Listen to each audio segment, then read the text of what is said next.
Best afternoon, everyone. I will recite the 10 Forest Law and Policy. Number 1 is the PD 1559, June 11, 1978, amended PD 705 and created the Forest Development Center or FDC. Number 2 is PD 1775, January 14, 1981, amended Secretary 80 of PD 705 by authorizing PC or INP. Number 3 is Executive Order number 1992, June 10, 1987, Reorganization Act of DENR. Number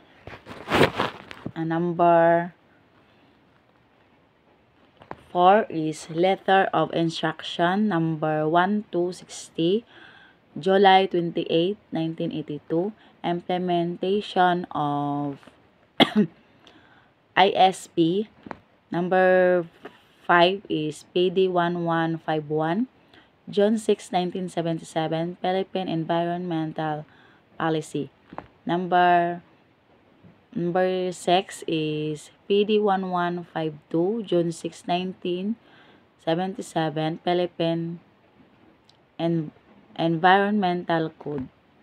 Number 7 is PD 1586, June 11, 1978, establishing of environmental impact assessment system. Number 8 is Republic Act number 6657, June 7, 1988, Comprehensive Agrarian Reform Law. Number 9 is Republic Act number 7160, dated on 10-1991, Local Government Code of 1991. And number 10 is PD 1899, a decree establishing small mining as a new dimension in mineral development. Best evening, everyone. I will recite the 11 to 20 Forest Law and Policy.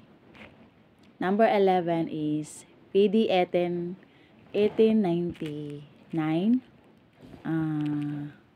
a decree establishing small scale mining as a new dimension and mineral development. Number 12 is 462, Mineral Resource Development Decree. Number 13 is Republic Act number 76,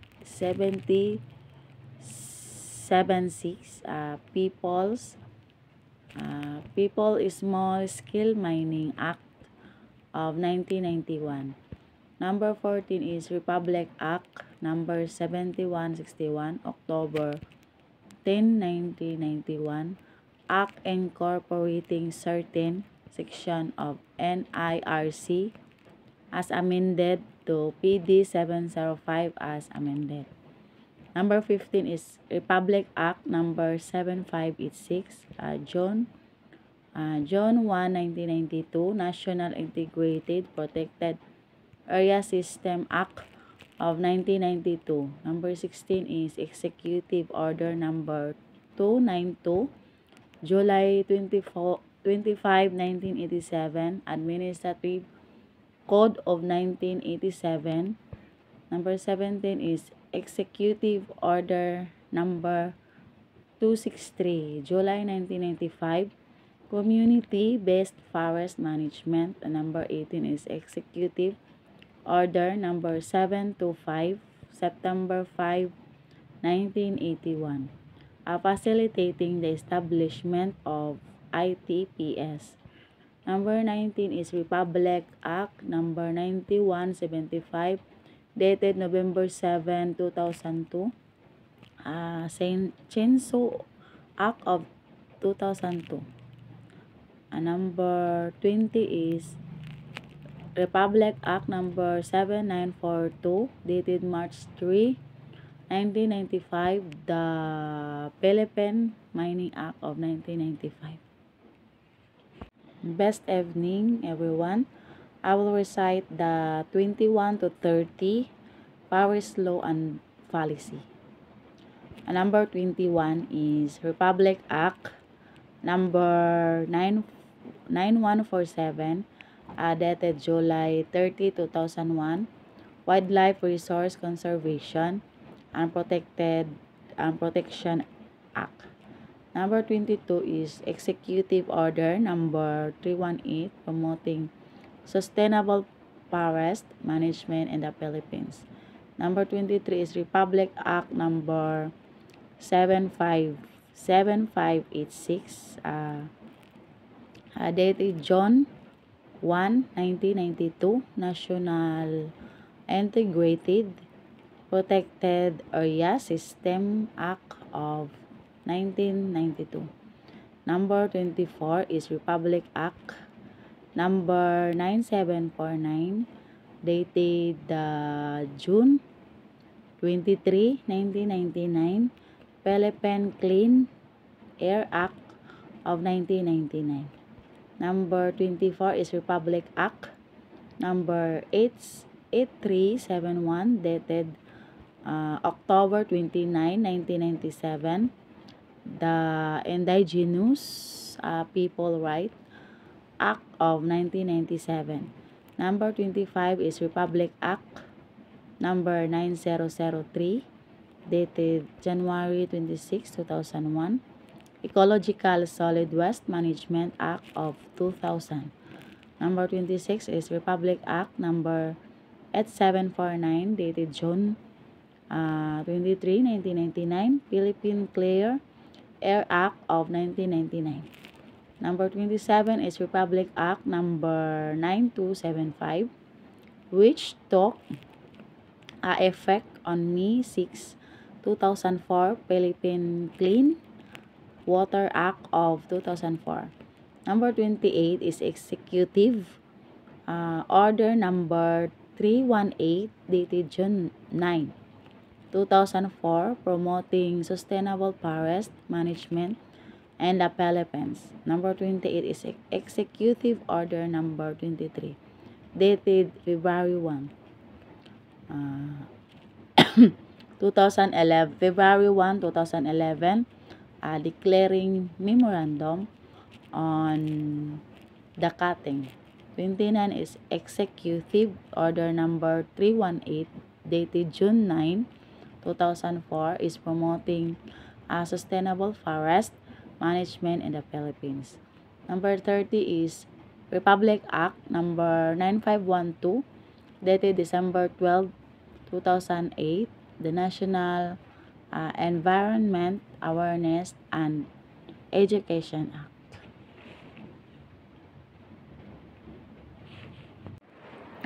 Best evening, everyone. I will recite the 31 to 40, the forest law and policy. Number 41, 31 is Dow 15, series of 1990, regulation governing the utilization, development, and management of mangrove resources. Number 32 is Dow 58, a series of 1990, regulations governing instruction, assessment, procession and transport of NARA resources. Number 33 is Dow 25, June 29, 1992. NEPA's implementing rules and regulation. Number 34 is Dow 34 series of 1992. Rules and regulations of implement Republic Act 7076. Number 35 is Dow number 9732, dated October 10, 1997, rules for the administrative adjudication of illegal forest products. Number 36 is Dow 2004.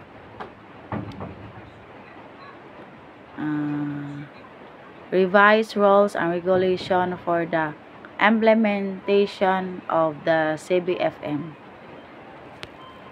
Number 37 is Dow 9841, dated June 24, 1998. Implementation of CBFM and watershed reservation. Number 38 is Dow 9810, dated June 24, 1998. Implementation of CBFM and watershed reservation. Number 39 is Dow 2021, dated February 28, 2000. Prescribing the requirements for cutting, transport, and disposition of naturally growth timber inside private lands. Number 40 is Dow 59, dated September 30, 1993, revised rules and regulation and governing the transport, shipment of logs, lumber, plywood, veneer, and non-timber. Best evening, everyone. I will recite the 41 to 50 Forest Law and Policy. Number 41 is Dow number 2005, 10, dated May 14, 2005, implementing rules and regulations of the Philippines Clean Water Act of 2004. Number 42 is DNR Memorandum Circular 2008 5, dated September 9, 2008. The 2009 Upland Development Program. 43 is Joint DNR Memorandum Circular in 2003, strengthening and instructionalizing DNR, DILG, and LGU partnership on development and other forest management function. Number 44 is Joint Memorandum Circular number 9801, Manual of Procedure for DENR, DILG, LGU partnership of involved and other forest management function. Number 45 is Dow number 3, January 29, 1992, ban in the use of high land yarning system and the Dipterocarp forest. Number 46 is Dow number May 24, 1992, shift and lagging from the old growth virgin forest to the second growth forest. Number 47 is Dow number 4, dated January 10, 1989, revised regulation governing rattan resources. Number 48 is Dow 64, dated July 31, 2000, regulation in the cutting, gathering, and or utilization of anahaw palm. Number 49 is Dow 74 series of 1987, nationwide ban on the cutting of Almasiga 3. 50 is Republic Act number 9279 or 9729, an act meant streaming climate change into government policy formulation.